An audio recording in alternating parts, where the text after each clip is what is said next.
மோதிலால் ஒஸ்வால்ன்ற brokerage company சில்வரோட target set பண்ணியிருக்கிறாங்க. கடந்த வாரம் இந்த அனௌன்ஸ்மென்ட் குடுத்திருந்தாங்க. அதாவது 27% அப்சைடு போகுறதுக்கான வாய்ப்பு இருக்கு. கடந்த வாரத்தோட பிரைஸ். அதாவது நியர்லி 250 டூ 2,60,000 1 கிலோ சில்வரோட பிரைஸ் இருக்கும்போது, இவங்க குடுத்த டார்கெட் வந்து 27% இன்கிரீஸ் ஆகும். ஸோ, இப்போ இவங்க குடுத்த டார்கெட் என்ன? இன்கிரீஸ் ஆக வாய்ப்பு இருக்கா? என்னென்ன பாசிட்டிவ் நியூஸ் இருக்கு? என்னென்ன நெகட்டிவ் ரிஸ்க் இருக்கு? இத பத்தி தான் இந்த வீடியோல பார்க்க போறோம். சென்னை ட்ரேடிங் அகாடமி தமிழ்ல ஸ்டாக் மார்க்கெட்ட லேர்ன் பண்றதுக்கான ஒரு பெஸ்ட் யூடியூப் சேனல். சப்ஸ்கிரைப் பண்ண மறந்துடாதீங்க. ஜனவரி 23ஆம் தேதி மதுரையில ஆப்ஷன் ட்ரேடிங்க்கான கோர்ஸ் ஸ்டார்ட் ஆகுது. ஈவினிங் 5 மணிக்கு. அதேபோல ஜனவரி 24ஆம் தேதி திருச்சியில ஆப்ஷன் ட்ரேடிங்க்கான கோர்ஸ் மதியம் 3 மணிக்கு ஸ்டார்ட் ஆகுது. இந்த 2 செஷனுக்கான லிங்க் டிஸ்கிரிப்ஷன்ல இருக்கு. இது ஒரு ஃப்ரீ ட்ரெய்னிங் செஷன் தான். அது மட்டும் இல்லாம ஜனவரி 21ஆம் தேதி ஆன்லைன் வெபினார் இருக்கு. மல்டிபிள் டைம் ஃப்ரேம்ல எப்படி நம்ம ஆப்ஷன் ட்ரேடிங் வந்து ட்ரெண்ட் ஐடென்டிஃபை பண்றது? இத பத்தின ஒரு ஆன்லைன் வெபினார். அதுக்கான லிங்க்கும் டிஸ்கிரிப்ஷன்ல இருந்து நீங்க யூஸ் பண்ணிக்கலாம். இப்போ இந்த வீடியோக்குள்ள போகலாம். முதல் விஷயம் என்ன அப்படின்னா, மோதிலால் ஒஸ்வால் சில்வருக்கான டார்கெட் குடுத்திருக்காங்க. 3,20,000. இதுல ஷாக் ஆகக்கூடிய ஒரு விஷயம் என்னன்னா, இவங்க குடுத்த 250 2,60,000 1 கிலோ இருக்கும்போது குடுத்தது, இப்பவே கிட்டத்தட்ட 2,90,000 கிட்ட வந்துடுச்சு. அதாவது இன்னும் 10% தான் இவங்க குடுத்திருக்கிற பிரைஸோட டார்கெட் ரீச் ஆகறதுக்கு இருக்கு அப்படின்னு சொல்லலாம். அப்ராக்ஸிமேட்டா. இவங்க குடுத்த பிரைஸ்ல இருந்தே ஆல்ரெடி 10%க்கு மேல இன்கிரீஸ் ஆயிருக்கு. இன்னும் ஃபர்தரா இன்கிரீஸ் ஆகுமா? என்னென்ன ஃபேக்டர்ஸ் இருக்கு? முதல் விஷயம் என்னன்னா, பாஸ்ட் பெர்ஃபார்மன்ஸ் என்ன அப்படின்றத பார்க்கலாம். 2025ல சில்வரோட விலை 91,000 கிட்ட இருந்தது. எம்சிஎக்ஸ்ல. அதாவது நான் சொல்ற பிரைஸ் வந்து எம்சிஎக்ஸ்ன்ற கமாடிட்டி எக்ஸ்சேஞ்ச்ல நடக்கிற பிரைஸ். இத விட கொஞ்சம் அதிகமா பிசிக்கல் மார்க்கெட்ல இருக்கும். ஸோ, அப்போ அமெரிக்காவோட மார்க்கெட்ல $30 இருந்தது. 2025 ஜனவரியில 91,000 நம்ம இந்தியால.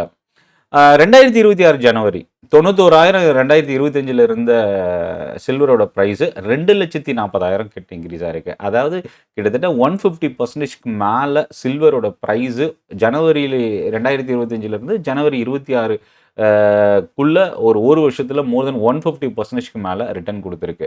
இப்ப அமெரிக்காவோட மார்க்கெட் $30 இருந்த சில்வர் $75 இன்கிரீஸ் ஆயிருக்கு. இப்போ அக்டோபர்ல தான் ரொம்ப நம்ம முக்கியமா கவனிக்கக்கூடிய ஒரு விஷயம். என்ன அப்படின்னா 2025 அக்டோபர்ல $48, $49 வரைக்கும் ஒரு டவுன் வந்தது. $54 ரெக்கார்ட் ஹை போயிட்டு அங்கிருந்து இறங்குச்சு. அதாவது இது வந்து நம்ம கிட்டத்தட்ட எம்சிஎக்ஸ் நம்ம இந்தியன் மார்க்கெட்ல பார்க்கும்போது 1,45,000 to 1,50,000 வரைக்கும் டவுன் வந்தது. அங்கிருந்து இப்போ 70-80% இன்கிரீஸ் ஆயிருக்கு. அதாவது இந்த அக்டோபர் இந்த 3, 4 மந்த்ஸ்க்குள்ளவே கிட்டத்தட்ட 80-90% கிட்ட சில்வரோட பிரைஸ் இன்கிரீஸ் ஆயிருக்கு. சில்வர் இன்கிரீஸ் ஆகுறதுக்கு என்ன காரணம்? ஸோ, இதில நெறைய ரீசன் வந்து நான் ஆல்ரெடி என்னோட வீடியோல நான் ஷேர் பண்ணியிருக்கேன். முதல் விஷயம் என்ன அப்படின்னா, ஜியோ பொலிட்டிக்கல் இஷ்யூ. வெனிசுலாவ அமெரிக்கா கைப்பற்றி இருந்தது. அது பலதரப்பட்ட காரணம் சொன்னாலும், ஆயில் வந்து ரொம்ப இம்பார்ட்டன்ட் ஃபேக்டரா இருந்தது. வெனிசுலாவ அமெரிக்கா டேக் ஓவர் பண்றதுக்கு. ஸோ, அந்த பிரச்சனை இன்னும் முடியல. ஏன்னா, வெனிசுலாவோட அந்த பிரசிடென்ட்ட இவங்க சிறைபிடிச்சிருக்கிறாங்க அமெரிக்கா.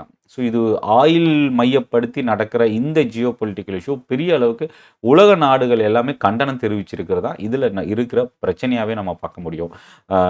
இதில முக்கியமா சைனா, ரஷ்யா இவங்க எல்லாமே கண்டனம் தெரிவிச்சிருக்கிறாங்க.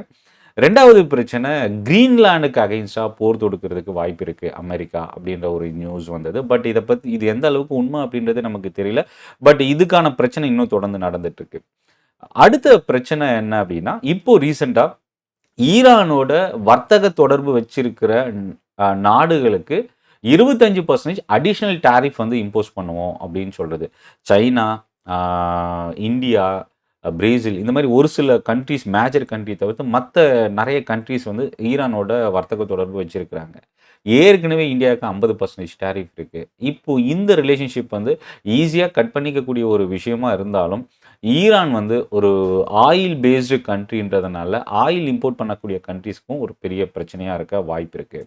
அடுத்தது அமெரிக்காவோட டொமஸ்டிக் உள்நாட்டு பிரச்சனை. உள்நாட்டு பிரச்சனை அப்படின்னா, அமெரிக்காவோட சென்ட்ரல் பேங்க், அதாவது நம்ம இந்தியாவில் ஆர்பிஐ போல அமெரிக்காவோட central bank federal reserve.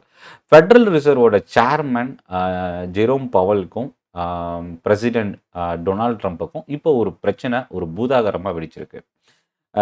செனட்டோட government lawyers என்ன சொல்கிறாங்கன்னா, சென்ட்ரல் பேங்க்கினுடைய சேர்மன் பவல் மேலே கிரிமினல் சார்ஜஸ் வழக்கு தொடுக்க போகிறோம் அப்படின்றது. ஸோ ஒரு சென்ட்ரல் பேங்க்கினுடைய சேர்மேனுக்கு அகென்ஸ்டாகவே இந்த பிரச்சனை பெரிய அளவுக்கு வெடிச்சிருக்கு. இதில் என்ன பெரிய விஷயம் அப்படின்னா, சேர்மன் பவல் வந்து ஒரு ப்ரெஸ் மீட்டில் கவர்மெண்ட் வந்து இன்ஃப்ளூயன்ஸ் பண்ண முடியாது சென்ட்ரல் பேங்க்கை அப்படின்னு ஒரு பெரிய குண்டை தூக்கி போட்டிருக்கிறாரு. ஸோ அப்போ இதிலிருந்து என்னென்னா அவருக்கான நெருக்கடி கொடுத்துட்ருக்குறாங்கன்றத ஓப்பனாகவே உடச்சி பேசியிருக்கிறார் ப்ரெஸ் மீட்டில். இதில் இன்னொரு விஷயம் என்ன நம்ம கவனிக்கக்கூடியதுன்னா, இன்கேஸ் கவர்மெண்ட் அவங்களோட சென்ட்ரல் பேங்க்கை கண்ட்ரோலில் எடுக்கிறாங்க அப்படின்னா, இல்லை அவங்களுக்கு ஃபேவராக முடிவு எடுக்கிறாங்க அப்படின்னா, அது டாலரோட ரெப்யூட்டேஷனையும் டாலரோட கிரெடிபிலிட்டியும் பெரிய அளவுக்கு பாதிக்க வாய்ப்பு இருக்குது. அப்படி நடந்தால் அது 2008 தான் ரீசெண்டாக நடந்த ஒரு பெரிய கிராஷ். அந்த அளவுக்கு ஒரு பெரிய வாய்ப்பு இருக்குது அப்படின்றதையும் நம்ம ஸ்டாக் மார்க்கெட்டில் இருக்கிற இன்வெஸ்டர்ஸ், ட்ரேடர்ஸ் பேனிக் ஆகக்கூடிய ஒரு விஷயமா இருக்குது. ஸோ இது வந்து பயமுறுத்துகிற ஒரு விஷயமும் இல்லை. அடுத்தடுத்து என்ன பாசிபிலிட்டிஸ், நெகட்டிவ் சைடில் என்ன பாசிபிலிட்டிஸ், பாசிட்டிவ் சைடில் என்ன பாசிபிலிட்டிஸ், இதெல்லாமே நம்ம பார்க்கலாம். இப்போ பாசிட்டிவ் சைடில் வந்து வேர்ல்ட் பேங்க்கினுடைய ஜிடிபி க்ரோத் இந்தியாவுக்கு அசைன் பண்ணியிருக்கிறாங்க. அதை பற்றின நான் செப்பரேட் வீடியோ நான் ஷேர் பண்ணுறேன். இப்போ இந்த சில்வர் அடுத்து எவ்வளோ வரைக்கும் இன்க்ரீஸ் ஆகும்? இந்த நான் ஆல்ரெடி 2025 முடிவிலேயே சொல்லியிருந்தேன். சில்வர் மறுபடியும் 2024லையும் 26லையும் இதோட ரேலி தொடரும். கிட்டத்தட்ட இப்போ $90 கடந்திருக்கு. $48 கடந்த அக்டோபரில் இருந்தது. கிட்டத்தட்ட அங்கேருந்து டபுள் ஆகிருக்கு அப்படின்னு கூட சொல்லலாம். ஸோ மோதிலால் அஸ்வாலோட இந்த நியூஸ் மேபி இன்வெஸ்டர்ஸ்க்கு ஒரு என்ன டெசிஷன் எடுக்கலாம் அப்படின்றதுக்கு ஒரு ஐடியா கிடைக்கும் அப்படின்னு நினைக்கிறேன். ஆனால் இதில் நம்ம கவனிக்கக்கூடியது என்னென்னா, எந்த அசட்டில் நீங்கள் இன்வெஸ்ட் பண்ண போகிறீங்களோ அந்த அசட்டோட பாஸ்ட் பர்ஃபார்மன்ஸ் வந்து ரொம்ப ஒரு கண்டினியூஸ் ராலி மோர் தென் இயர் நடக்கிறதுனால ரிஸ்க்கும் ரொம்ப அதிகமாக இருக்கும். நார்மலாக நம்ம என்ன சொல்லுவோம், ப்ரீஷியஸ் மெட்டல், அதை கோல்டு சில்வரை சேஃப் ஹேவன் இன்வெஸ்ட்மெண்ட் அப்படின்னு சொல்லுவோம். அதாவது கண்டினியூஸாக இன்க்ரீஸ் ஆகிட்டு இருக்கிறதுனால நம்ம என்ட்ராகி இல்லை நம்ம பர்ச்சேஸ் பண்ணுற டைமில் அது ஒரு ப்ராஃபிட் புக்கிங்கோ இல்லை செல்லிங் ப்ரெஷரோ வந்தால் அது பெரிய அளவுக்கு நம்மளோட போர்ட்ஃபோலியோவை டேமேஜ் பண்ணுறதுக்கும் வாய்ப்பு இருக்குது. இல்லை இன்னொரு விஷயம் என்னென்னா, ஃபிசிக்கல் சில்வர் வாங்கலாமா அப்படின்னு நிறைய இன்வெஸ்டர் கேட்டுட்ருக்காங்க. ஃபிசிக்கல் சில்வர் நம்ம வாங்குறது கண்டிப்பாக அதிகமான ரிஸ்க் இருக்கும். அதை உடனேவும் இன்கேஸ் சில்வரோட ப்ரைஸ் இறங்க ஆரம்பித்தா இந்த டைமில், ஏன்னா பீக்கில் இருக்குது, இந்த டைமில் இறங்க ஆரம்பித்தா அது நம்ம விற்கிறதுலேயே நிறைய டிஃபிகல்ட்டிஸ் இருக்குது. நிறைய நம்ம பே பண்ணும்போது ஜிஎஸ்டி, சேதாரம், நிறைய சார்ஜஸ் கிட்டத்தட்ட 5 to 10% நம்ம அடிஷ்னலாக பே பண்ணுற மாதிரி இருக்கும்.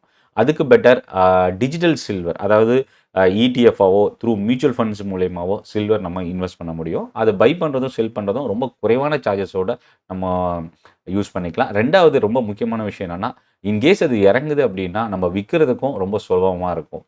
ஸோ இந்த வீடியோ பற்றின உங்களோட ஃபீட்பேக்கை கமெண்ட்டில் போஸ்ட் பண்ணுங்கள்.